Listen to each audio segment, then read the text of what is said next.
ಯಾಕ ಮಂಜ ಹೆಂಗ್ ನಿಂತವನೆ ಮಕ್ಕಳೇ ಬಿಡ್ಕೊಂಡು ಯಾಕಪ್ಪ ಏನಾತು? ಇಷ್ಟು ದಿನ ಕಿಸ್ಕೊಂಡು ಮಾತಾಡ್ತಿದ್ದ ಫೋನಾಗೆ ಯಾಕ ಇವತ್ತು ಸುಮ್ಮನೆ ನಿಂತವನಪ್ಪ? ಯಾಕೆ ಹನುಮಂತ ಅಜ್ಜ ಬೇರೆ ಬತ್ತೈತಿ ಮಂಜನ್ ತಕ್ಕಿ? ಸುಮ್ಮನೆ ಇರು, ಇಲ್ಲೇ ನಿನ್ಕೊಂಡು ನೋಡೋಣ.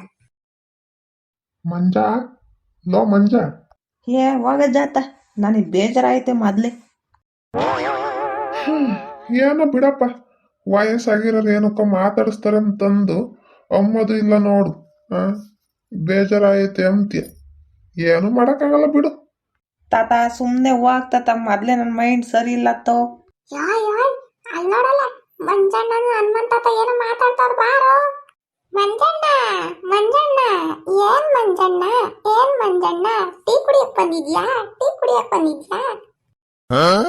ಲೋ, ನಿಮಗೆ ಬೆಕ್ಕಿಗೆ ಆಟ ಇಲ್ಲಿ ಪ್ರಾಣ ಸಂಕಟ ಅಮ್ಮಂಗೆ ನಿಮಗೆ ಖುಷಿ, ನನಗಿಲ್ಲಿ ಬೇಜಾರಾಗ್ತೈತಿ.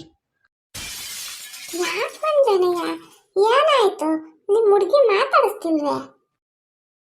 ಅವಳು ಸುದ್ದಿ ಎತ್ಬೇಡ ನನಗೆ, ಅವಳು ಸುದ್ದಿ ಎತ್ತಿರೆ ಸಖತ್ತು ಸಿಟ್ಪತೈತಿ. ಪರವಾಗಿಲ್ಲ ಹೇಳು.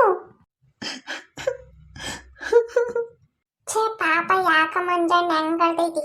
ಮಂಜಣ್ಣಯ್ಯ ನಮ್ತಾಗ ಹೇಳಿ, ಯಾಕೆ ಬೇಜಾರ್ ಮಾಡ್ಕೊಂಡಿದ್? ಯಾಕೆ ಒಳ್ಳೆ ಹುಡುಗಿ ಹತ್ತಂಗಳ್ತ್ಯ? ಏನಾತ ಹೇಳು. ಅಲ್ವಲ್ಲ ಪಾಪ ಮಂಜ, ನೀನ್ ಹಿಂಗತ್ರ ನಮ್ಗೆ ಹೆಂಗ್ ಗೊತ್ತಾಗ್ಬೇಕು? ಏನಾತು? ನಾನು ನಮ್ಮ ಹುಡುಗಿಗೆ ಏನೇನೆಲ್ಲ ಕೊಡಿಸ್ತಿ. ನನಗೆ ಬಟ್ಟೆ ಇಕ್ಕೆಮಕ್ಕಿಲ್ಲ ಅಂದ್ರೆ ಅವಳಿಗೆ ಹೊಸ ಬಟ್ಟೆ ಕೊಡಿಸ್ತಿದ್ದೆ. ನನ್ನ ತಾಗಿ 100 ರೂಪಾಯಿ ದುಡ್ಡಿದ್ರೆ ಅವಳಿಗೆ 500 ರೂಪಾಯಿ ಕೊಡ್ತಿದ್ದೆ. ಆದ್ರೆ ನನಗೆ ಮೋಸ ಮಾಡಿಬಿಟ್ಲು. ಥೂ, ಈಗಿನ ಹುಡುಗರು ಏನ್ ಹಾಳಾಗ್ತಿರಪ್ಪ. ಸುಮ್ಮನೆ ಏನು ಕೊಡ್ಸಿ ನೀವು ಅಬ್ಬೆಪಾರಿಗಳಾಗ್ತೀರಂತಂದು. ಮಂಜಣ್ಣಯ್ಯ ನಿಂಗೆ ಅಷ್ಟು ಗೊತ್ತಾಗಲ್ಲ? ಹನುಮಂತ ಅಂತ ಹೇಳೋದು ಕರೆಕ್ಟು. ನೀವ್ ಯಾರು ಸುಮ್ಮನೆ ಅದೇ ಏನ್ ಹುಡುಗರು ಅದಕ್ಕೆ ಯಾಕೆ ಹಿಂಗ್ ಆಡ್ತಿರೋ, ಲವ್ ಲವ್ ಅಂತಂದು ಕಣ್ಣೀರ್ ಹಾಕ್ತಿರೋ ಅಂತಂದು ಹಾಡು ಹೇಳ್ಬೇಕಾಗ್ತೈತಪ್ಪ ಅಷ್ಟೇ. ಲವ್ ಮಾಡ್ತಾರಂತೆ, ದುಡ್ಡು ಅದೇ ಇದೆಲ್ಲ ಕೊಟ್ಬಿಟ್ಟು ಆಮೇಲೆ ನಾವೇಕ್ಕೆ ಹೋಗ್ತಾರಂತೆ. ಇವಾಗ ಹುಡುಗಿ ಕತೆ ಏನಾಯ್ತು? ಅವಳೇನಂದ್ಲು ಗೊತ್ತಾ ಚಿಂಟು? ಮತ್ತೀಗ ಏ ತಗ್ಗತ್ತ, ನೀನ್ ನನ್ನಂಗ್ರಾಗ ಹೇಳಿಬೇಡ ನೋಡು. ಅವ್ರ ಮನೆಗೆ ಗಂಡು ನೋಡ್ಯಾರಂತೆ, ಅವನೊಂದೇ ಮದುವೆ ಆಗ್ತಾಳಂತೆ, ನಾನು ಬೇರೆ ಹುಡುಗಿನ ಮದುವೆ ಆಗ್ಬೇಕಂತೆ. ಹಂಗಂತ ಹೇಳ್ಬಿಟ್ಲು. ಅಯ್ಯ ಅಷ್ಟೇ ತಾನೆ, ಆಗೋದೆಲ್ಲ ಒಳ್ಳೇದಕ್ಕೆ ಅನ್ಕೊಂಡು ಸುಮ್ಮನಾಗಷ್ಟೇ. ಅಯ್ಯಯ್ಯಪ್ಪ ಸ್ವಾಮಿ, ಅದಕ್ಕೆ ಈ ಪಾಟಿ ಹೇಳ್ತಿದೀಯ?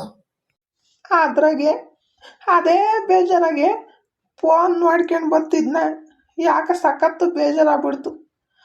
ಅಲ್ಲಿ ಸೈಡಾಗಿ ಇಟ್ಕೊಂಡು ಫೋನು ಅತ್ಲಾಗೆ ಸುಮ್ಮನೆ ಯೋಚನೆ ಮಾಡ್ಕೊಂಡು ನಿಂತಿದ್ದೆ ಕಣೋ. ನನ್ನ ಫೋನು ಯಾರೋ ತಗೊಂಡು ಹೋಗ್ಬಿಟ್ಟವ್ರೆ. ಅಯ್ಯೋ ರಾಮ, ಫೋನ್ ಕಳ್ದೋತು, ಪೊಲೀಸ್ ಸ್ಟೇಷನ್ ಹೋಗಿ ಕಂಪ್ಲೇಂಟ್ ಕೊಡ್ಬೇಕು ತಾನೆ? ಅಯ್ಯೋ, ಕಂಪ್ಲೇಂಟ್ ಕೊಟ್ಟೆ ಕಣೋ. ಕಂಪ್ಲೇಂಟ್ ಕೊಟ್ಟು ಹೊರಗೆ ಬರ್ಬೇಕಾದ್ರೆ ನನ್ನ ಗಾಡಿ ಕೂಡ ಯಾರೋ ತಗೊಂಡೋಗ್ಬಿಟ್ಟಾರಲ್ಲೋ. ಸರಿ ಆಯ್ತು, ಇನ್ನು ಏನೇನು ಕಳ್ಕೊಂಡು? ಯಾವುದು ನಿನ್ ಗಾಡಿ? ಅದೇ ಎಕ್ಸೆಲ್ ಇತ್ತಲ್ಲ, ಕೊಟ್ರ ಅಂಬದ್ ನೋಡು, ಅದೇ. ಹ್ಞೂ ಅದೇ. ಯಾರಪ್ಪ ಅಂತಾರು, ಯಾರು ಬರ್ಗಿಟ್ಕೊಂಡಿದ್ರು? ಎಲ್ಲಾದ್ರೂ ಸಿಕ್ತೆ, ಸುಮ್ಮನೆ ಆ ಸೌಂಡಿಗೆನೆ ಸಿಕ್ತೈತಿ. ಆಮೇಲೆ ಏನ್ ಮಾಡ್ದೆ? ಛೇ, ಮಂಜಣ್ಣಂಗೆ ಈ ತರ ಆಗ್ಬಾರ್ದಿತ್ತು. ಏನ್ ವಿಧಿನೋ. ಹಿಂಗೆ ಕಣ ಸಖತ್ತು ಬೇಜಾರಾಗ್ಬಿಟ್ಟು ಹೋಗಿ ದೇವಸ್ಥಾನಕ್ಕೆ ಹೋಗಿ ಬರೋಣ ಅಂತ ಹೋದೆ ಕಣೋ.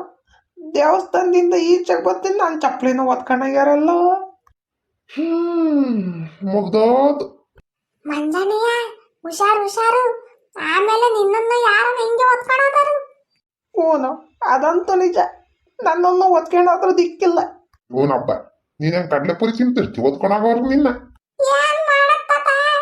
ಲವ್ ಫೀಲಿಂಗ್ ಎಲ್ಲನ ಮನೆ ಕೇಳಿದ ಒತ್ಕೊಂಡೋರು ಏನ್ ಮಾಡ್ತ? ಆಮೇಲೆ ಕಣ್ಣು, ಕಿಡ್ನಿ, ಲಿವರ್, ಹಾರ್ಟ್ ಎಲ್ಲ ಕಿತ್ಕೊಂಡು ಅತ್ತಾನೆ ಅಸ್ತ್ರ ಏನ್ ಮಾಡೋದು? ಲೋ ಸ್ವಾಮಿ, ಎದುರಿಸ್ಬೇಡ, ಸುಮ್ಮನಿರ್ಲ. ಮತ್ತೀಗ ಇಷ್ಟೆಲ್ಲ ಕಳ್ಕೊಂಡ್ಮೇಲೆ ನಿನ್ನನ್ನು ಬಿಟ್ಟಾರ ಯಾರನ್ನು? ನೋಡಿದೆ, ಈ ಅಣ್ಣಯ್ಯ ಫೋನ್ ಕಳ್ಕೊಂಡೈತೆ, ಚಪ್ಪಲಿ ಕಳ್ಕೊಂಡೈತೆ, ಹುಡುಗಿನ ಕಳ್ಕೊಂಡೈತೆ, ಗಾಡಿ ಕಳ್ಕೊಂಡೈತೆ. ರಾಮ ರಾಮ ರಾಮ, ಅದ್ ಯಾರ ಪುಣ್ಯ ಆತೂರಿ ಅಣ್ಣಯ್ಯನೊಂದು ಬಿಟ್ಟೈತೆ ಅಷ್ಟೇ. ಆಮೇಲೆ ಯಾರು ಕಣ್ಣಾಕ್ಬಿಟ್ರಪ್ಪ ಈ ಅಣ್ಣಯ್ಯನ ಮೇಲೆ.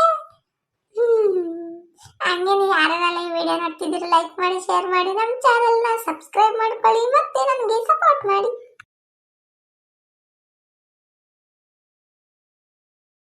ಏ ಅಲ್ಲಿ ನೋಡು ರತ್ನಕಯ್ಯ, ಯಾಕ ಮಂಜ ಹೆಂಗ್ ನಿಂತವನೆ ಮಕ್ಕಳ ಬಿಡ್ಕೊಂಡು, ಯಾಕಪ್ಪ ಏನಾತು? ಇಷ್ಟು ದಿನ ಕಿಸ್ಕೊಂಡು ಮಾತಾಡ್ತಿದ್ದ ಫೋನಾಗೆ, ಯಾಕ ಇವತ್ತು ಸುಮ್ಮನೆ ನಿಂತವನಪ್ಪ? ಯಾಕೆ ಹನುಮಂತಜ್ಜ ಬೇರೆ